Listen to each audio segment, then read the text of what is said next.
au site à Yambo. Yambo etali pêche bien et ça site yo deuxième site. Oh il ngona ko mangongele salamaki. Donc au site na biso ba pisciculture. Ya ko boko la beba mbisi. Tout ça na jardin ba messager ba koko ba fongola boania na likambo etali pêche ya bambisi. Ba pesa biso lolenge bango ba pêche ya mbisi na lolenge ya ba koko na biso. Malobeza pa ina bino. Le Banzambe. Ya bakoko. Ya seku. Nguya nani? Bakoko baebaki nzambe pona mokili mobimba. Baeboyi bakoko kimbangu akubete mafimu nini? Baeba boyi kolona nzana libu. Etika ya sebo. Pona mokili mobimba. Lotondo. Toni bakoko. Toni nzakumba. Pona mokili mobimba. Esengo mingi bakoko tozali kolobela makambo etali pêche ya biso bakoko. Likambo etali pêche ya bakoko ezali esengo mingi parce que bakoko na biso bazalaki bato ya mayele. Ntango Nzambe akabelaki bango ebale nde mayele ekitelaki bango bayeba lolenge nini na kotambola na ebale. Basalaki bwatu. Bwatu wana ezali na qualité ya kotransporter nanu premièrement biloko oyo bakoko bazali na ngo bosenga na ngambu oyo po ekoma na ngambu ibale mosusu. Watu wana yango nde epesaki bango ndingisa basalaka pêche baboka mwa monyama na ebale bakanga mwa mbisi, baboka mwa ndobo bakanga mwa mbisi, basala mileke po batiaka na ebale mpona kokanga mbisi. Wana nyonso mayele oyo bakoko na biso Nzambe akoinspiraki bakoko mpona bayeba bolamu ya ebale ya mai. Na kati ya mai ezali na diversité ya bambisi ebele plus ou moins 450 poissons oyo toza nango na kati ya ebale ya Congo. Biso bana mboka Congo toliaka mbisi wana te, bayebi mpe valeur ya mbisi wana te. Nde Kimbangu na nzela mvuluzi Mangongeli ayebisaki biso bakoko mpona makambo etali pêche. Soki tolobi na tosali pêche na ebale tokangi mbisi mais fallait tomema mbisi wana ezalaka nzinga bisika biso tozwami tobombaka yango na maziba. Batikelaki biso yo na ngai devoir ya kosala 500 maziba biso bakoko ba messager mpona kolesa peuple ya monde. Nde na mosala wana bakoko bapesi biso mayele wana na lisanga oyo tosangani biso bilenge na kati ya métier le travail mpona koyeba pisciculture kobokola mbisi. Parce que na kati ya mbisi ya Congo tozali na bambisi ebele babokolaka. Tozali na mongusu, tozali na mpoka, tozali na libundu, tozali na monganza, tozali na mboto, tozali na mbisi ebele nyonso mokonga. Nyonso wana eza ba diversité ba mbisi bakoko bapesaki biso. Mais bayebisaki biso mbisi ebotaka na saison pe na période na yango. À partir ya 10e mois, titokota 12e mois ne mbisi oyo tobokolaka etiaka maki na libumu na yango. Ntango tokomaka na janvier ne mbisi asalaka nini? Atetolaka bamaki oyo nyonso ye asalaka. Mbisi moko ezali na kapasité ya kobimisa 250 poissons. Nde yango wana bakoko bapesaki biso boyebi wana ke nzala ekoya na mboka na Congo. Nzala wana ekofrape bato pendant 25 ans. Esengeli toyeba mosala bakoko na biso ya bilanga, toyeba kobokola bibwele, toyeba kobokola pe bambisi na kati ya liziba. Nde mosala wana bakoko bapesaki biso. Mais eloko epesaka biso pasi bakonzi ekolo Congo valeur culturelle na biso bayi ezali koyebana te. Valeur ya pêche na biso ezali koyebana te. Tala lokola mboka lokola Congo bamindele bapekisa biso bamindele tocha bateau de pêche te. Pona biso moko toliaka biloko na biso ezowuta na ebale ya Congo. Mbula nini mokolo nini oyo tokokutana bakonzi ya solo oyo bayebi bakoko batiela biso bateau de pêche epesaka biso valeur ya mbisi ya Congo mpe totekaka yango tolakisa diversité ya bambisi wana mokili. Mais lelo oyo ekomela biso pasi. Nde na nzela Kimbangu Mangongeli nde apesaki biso ndingisa biso bilenge ya koto minei po tovivre totie elikia na biso na lola te. Mais tosima nde mabele. Mabele nde yango nde eza na banque ya bomengo nyonso ya mokili.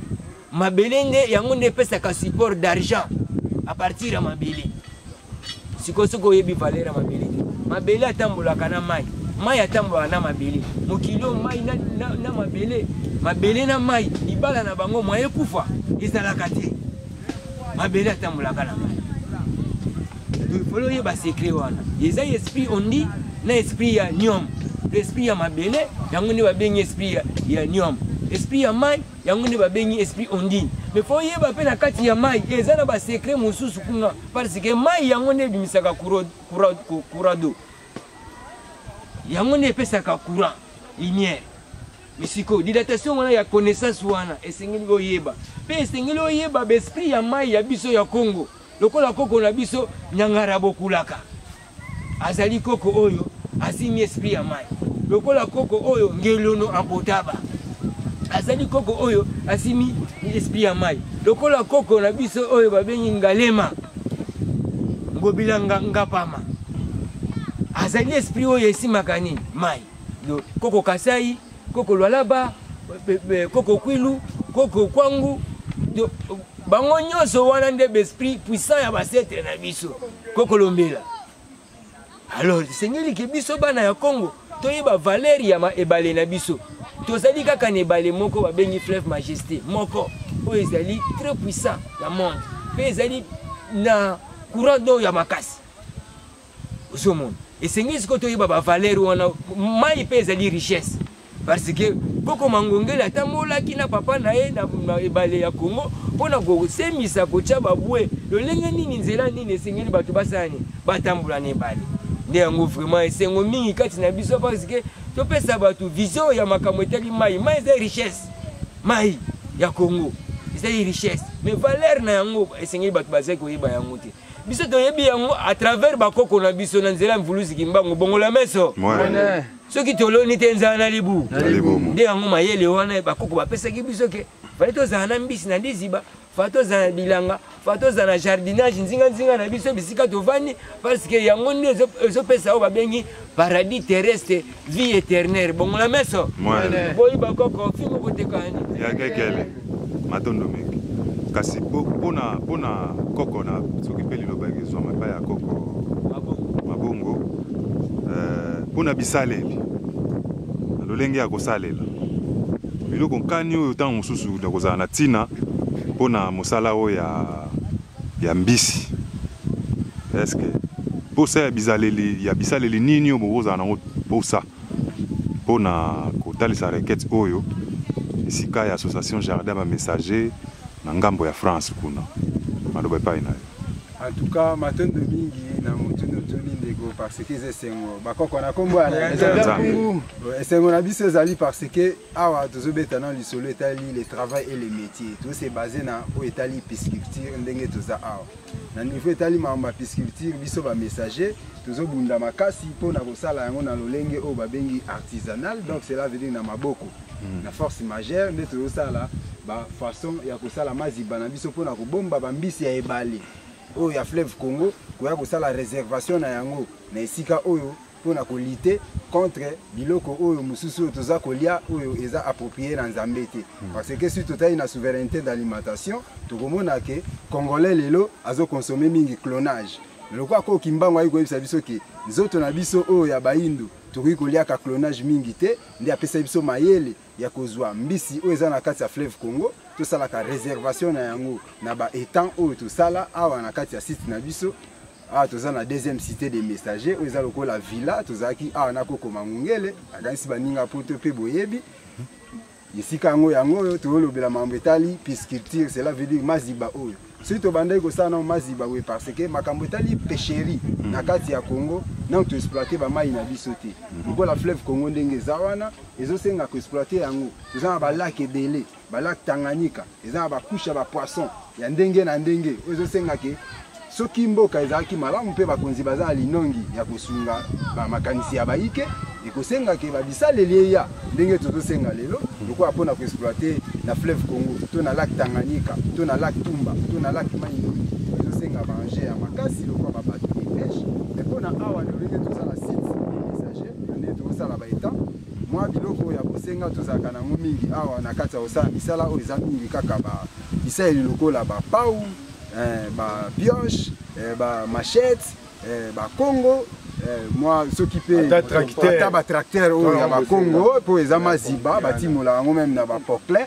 ya biloko wana soki makoki vraiment ezali to pe baike balingi basunga misala iloba nzamba bakoko oyo yaki na nzela ko mangungele nde biso baike pe toza awa tozela pe ka baninga bipai na bipai bakouta boya okuta biso tozali nde tosangana to tombola misala bakoko na biso pona makambo etali pisciculture nde bosenga na biso yango wana toloba esenga mwa ba poclin fezala mwa ba Congo ba machette ba pau ba biloko wana nde yango epesa biso capacité ya kosala misala ya kotimola bisika oyo tokosala réservation ya kobomba mbisi na biso parce que to lutter contre nzala parce que koko mangongo ataisa biso abi soki tokebi te même biso bato apesi mayele baotonga biso na mulongo mpona kokabela biso clonage alors babayi nzoto na biso esengeli toliaka clonage mingi te parce que biso toza na 2 saisons mpona koexploiter même fleuve Congo eza na période na saison oyo esengaka baexploiter parce que toza na mpela na oyo babengi sécheresse elanga ça veut dire na période ya elanga nde période tokoprofite mingi kopêche na fleuve